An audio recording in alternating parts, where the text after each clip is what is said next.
this video you're going to see Kali Linux installation in Windows 11 using Windows feature that allows to run Windows and Linux environment at same times in your current computer.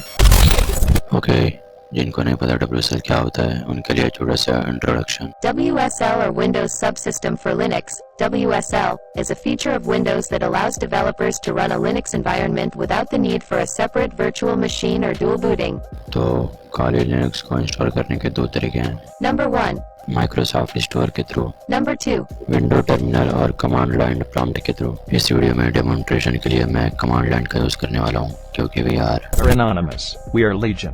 We do not forgive. We do not forget. Expect us. Okay, installation process को start करने से पहले window के feature setting में कुछ features को activate करना होगा जैसे कि WSL और etc.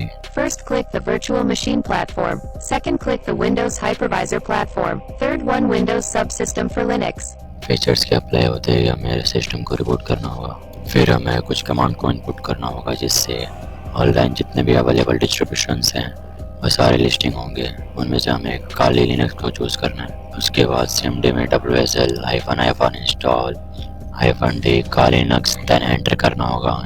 काली के इंस्टॉल होते ही सिस्टम को रिबूट करने की जरूरत होगी क्योंकि Restarting your computer after updates and software installations helps ensure that the changes take effect properly and that your computer runs smoothly. Congrats, Kali का इंस्टॉलेशन सक्सेसफुली हो चुका है। In last process, then Kali को fire करके user name and password set करना है।